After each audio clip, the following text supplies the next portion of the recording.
c'est Franklin Pichard qui est à présent à mes côtés en plateau dans Smart Bourse à la mi-journée sur Bismart, le directeur général de Kipling Finance. Bonjour et bienvenue Franklin. Bonjour Grégoire. Bon, un petit état des lieux du marché, de l'ambiance actuelle, marqué quand même ces derniers jours par la frénésie acheteuse des particuliers américains. Ça a été quand même le sujet chaud des 2 dernières semaines. Quels enseignements, quel bilan est-ce que vous faites là de ces 15 derniers jours de marché, Franklin ? Ce bilan est effectivement très contrasté. Le point que vous soulignez est révélateur d'une situation et de problèmes qui peuvent émerger comme à chaque fois sans qu'on les voit venir. Là, en l'occurrence, alors la fourchette est très large. Certains vous disent qu'ils sont 1 million, d'autres vous disent qu'ils sont 8 millions à intervenir sur la plateforme Robinhood.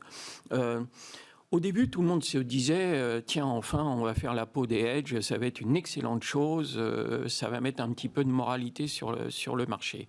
Et puis finalement, toutes les voix s'élèvent derrière pour dire ce qu'on sous-estimait, c'est la force qu'avaient ces hedges de créer de la liquidité sur les places.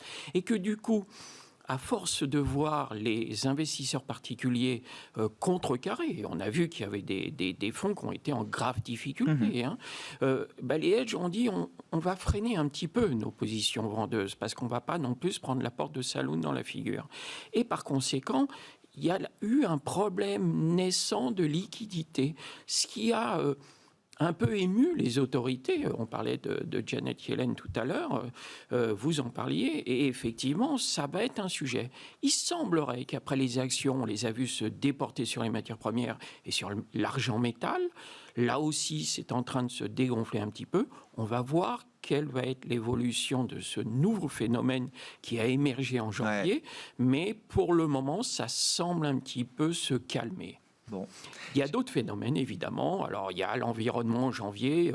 Vous l'avez évoqué aussi. Le vaccin, où est-ce qu'on en est ? Est-ce qu'on a les doses, pas les doses ? On a vu ce week-end les négociations qui sont intervenues et ont permis de réenclencher le mouvement de hausse sur les marchés en voyant l'Europe qui finalement faisait céder les laboratoires et arrivait à avoir davantage de doses. On va avoir davantage de laboratoires qui vont intervenir.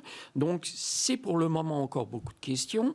Mais ça n'est pas en mesure de venir bloquer la tendance et l'environnement en général. Et puis, on a quelque chose qui nous sert de soutien et de support en ce moment, c'est la saison des publications. Oui. Et ça, c'est vrai que c'est très agréablement perçu. Les publications, toutes celles dont on peut parler, vous avez évoqué Dassault Systèmes aujourd'hui, c'est mieux que prévu. On a eu les techs américaines hier, c'était flamboyant. On a eu Publicis, même des secteurs que tout le monde jetait aux orties sur l'année 2020, qui a fait mieux qu'attendu, avec une perte minime, alors qu'on s'attendait à un bain de sang. Donc on voit que là aussi, les investisseurs, les opérateurs professionnels et particuliers prennent confiance en se disant que finalement, le pire n'est jamais certain, et c'est ce qui se révèle à la faveur de ces publications. Dans les portefeuilles, là, quelle est l'idée ? Est-ce que c'est toujours l'idée de la reprise cyclique ? Beaucoup, en fin d'année dernière, avec les annonces sur les vaccins à partir de début novembre, avaient vu l'Europe peut-être revenir sur le devant de la scène. Et c'est vrai que ça a fonctionné. On a vu une surperformance de l'Europe par rapport au marché américain, par exemple, pendant quelques semaines, quelques mois. Et puis on a l'impression que les choses reviennent très vite, d'une certaine manière, à la normale. Vous parliez de la tech. Quand on regarde les marchés américains, on voit les actions qui montent, la tech qui est toujours bien positionné parmi les leaders. On voit le dollar qui remonte également. Donc pour un investisseur européen, c'est aussi intéressant de voir la devise américaine s'apprécier. Est-ce que le call européen est déjà derrière nous, Franklin ? Alors on est peut-être plus nuancé, c'est-à-dire qu'effectivement à la fin de l'année dernière et au début de 2021, on avait tendance à dire on ne voit pas comment on pourra gagner encore de l'argent sur les techs américaines, donc on va prendre nos bénéfices et on va se recadrer et se recentrer sur l'Asie et sur l'Europe. Aujourd'hui, on est peut-être un peu plus nuancé que ça. On se dit si on sort des techs américaines, ça n'est pas forcément pour rapporter cet argent sur les places européennes, mais peut-être aller quand même sur des values, sur des valeurs cycliques américaines, mais peut-être moins qu'on ne l'aurait fait initialement en étant un peu binaire, en disant on vend les techs et on achète le reste. Non, on va avoir un petit peu de tout. On pense qu'il y a encore de l'argent à gagner sur les américaines, il y a des opportunités. Et puis quand on regarde les graphiques, quand on regarde les cours, beaucoup et nombre d'entre elles ont retracé quand même par rapport à leur plus haut. Je pense à Salesforce, je pense à d'autres valeurs dans le domaine qui méritent sur le marché américain, qui sont des titres qui peuvent être achetés. Et puis, on complète nos listes avec des Home Depot, on continue d'acheter Amazon, on continue d'acheter, vous l'avez, on a parlé tout à l'heure de la publication de PayPal, mais PayPal peut être acheté encore.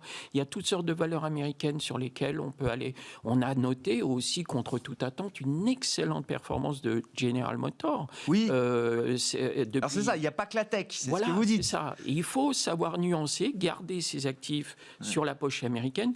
Il faut quand même, si un investisseur se dit c'est quoi ma répartition géographique idéale, on peut rester à 50, mais pas davantage sur l'Europe. On peut continuer à avoir 30% de son actif sur les valeurs américaines et avoir 20% sur l'Asie et les émergents. Voilà. Ça devient une poche structurelle dans les portefeuilles quand même. Là. Ah oui. Asie, émergents, Chine. Oui, et puis on a vu la croissance chinoise qui ne va pas mollir. Et donc, par conséquent, on continue de privilégier. Et il y a toutes sortes de véhicules pour jouer ça. Parce que j'allais dire, dans l'enveloppe PEA, c'est pas évident de s'exposer à l'Asie, de s'exposer aux États-Unis. Il faut être très européen dans un PEA. C'est la règle quand même, français et européen, Franklin. Oui, alors tout à fait. Et puis il y a des astuces qui permettent en toute légalité de jouer à l'intérieur de PEA, aussi bien le Nasdaq que la Chine. Ah oui. Vous avez deux Lixor, un Lixor China qui... le code, c'est PASI.pea. Donc des trackers, c'est ça, produit indiciel de chez Lixor. Voilà, et qui réplique l'indice chinois, la châssis. Et vous avez la même chose pour le Nasdaq, où vous pouvez jouer le marché, c'est PUST.pea, pour ceux qui veulent suivre le truc, qui est un Lixor, et où là, vous répliquez le Nasdaq, vous n'avez qu'un PEA. Et ça, on peut le mettre dans le PEA. C'est éligible le PEA, et donc il n'y a aucun problème. Vous rentrez ces valeurs dans le PEA, et cette même diversification géographique, vous pouvez l'avoir, non pas avec des titres en direct, bien évidemment, mais à travers des ETF, vous pouvez jouer ces poches-là dans votre PEA. Bon, et puis revenons aussi à ce qui intéresse les particuliers, c'est le retour des introductions en bourse là, sur le marché français. On parlait de la frénésie acheteuse aux États-Unis. Je ne suis pas sûr qu'on soit encore en France dans le même univers que les investisseurs Robinhood aux États-Unis. Mais il y a quand même des phénomènes d'exubérance, c'est un mot que je choisis volontairement, mais autour de l'hydrogène, par exemple. On a beaucoup parlé du parcours de McPhy l'an dernier, et puis là, on a 2 introductions en bourse coup sur coup qui sont sur le thème hydrogène et qui suscitent énormément d'appétit, Franklin. Alors vous avez évoqué McPhy, effectivement, McPhy est sur le marché depuis des années, avec des cours qui évoluaient entre 5 et 10 euros, et puis là, subitement, fin d'année dernière, le titre s'est envolé à côté 40 euros. Il a retracé vers les 30 euros, il est autour de 33 euros aujourd'hui. Et puis, ce thème-là est revenu vraiment sur le devant de la scène avec cette introduction Opium qui a eu lieu il y a une quinzaine de jours à peu près, de mémoire. Donc des véhicules à hydrogène, c'est ça ? Véhicules à hydrogène, où le titre avait été introduit à 5 euros, un cotable jusqu'à 25 euros à peu près. Et puis, 25 euros, l'entreprise cote, et au moment où le titre cote, la société vous annonce une augmentation de capital, ce qui est moyennement acceptable. Et du coup, le titre a retracé, autant il était réservé à la hausse. Ils ont fait l'introduction en bourse, donc ils lèvent de l'argent pour l'introduction en bourse, le titre s'envole, et quelques semaines après, 5 à 25, ils refont une augmentation de capital avec le cours de bourse qui a flambé. Quelques jours. Et quelques jours après le plus haut. C'est un peu cavalier, vous dites, Franklin. Oui, je trouve que les particuliers qui en ont fait, avec qui j'ai pu lire des partages sur des forums et tout, ont eu un peu le sentiment de se faire piéger. Et puis d'ailleurs, après avoir été réservé, le titre était suspendu, offert, et n'a recoté qu'à 12 euros, en vaut 16 à peu près aujourd'hui, mais ça a été un peu cavalier. Alors une autre opération qui est menée dans d'autres un autre environnement. On laisse celle-ci de côté, c'est pas le genre de choses dont on aime trop parler et garder ça en souvenir et présent à l'esprit. C'est HRS Introduction qui est menée par Gilbert Dupont et là aussi, on est sur l'hydrogène et on a eu un engouement tel sur ce titre-là que le book devait courir jusqu'au 10 février, a été fermé hier. L'opération est souscrite des centaines de fois. Je ne sais pas combien on en aura, mais pour revenir à votre question, il y a un engouement sur la thématique de l'hydrogène et des introductions en général, mais l'hydrogène en particulier, qui suscite beaucoup d'interrogations et de surprises. Oui, voilà, interrogation. Sur le plan de l'investissement, vous dites, c'est enthousiasmant de voir effectivement cette thématique hydrogène qui prend enfin son envol. Cherchons les moyens d'y participer et d'exploiter ces opportunités, ou vous dites, attention, ça devient quand même inquiétant de voir des phénomènes de flux aussi importants sur des petites valeurs en plus. Là. Voilà, c'est ça. Ce sont quand même, on parle de micro-capitalisation. Celle en cours va être sur Alternex. On voit un petit peu, on n'est quand même pas sur des grands trucs. Non, c'est pas Air Liquide. C'est pas Air Liquide. Non.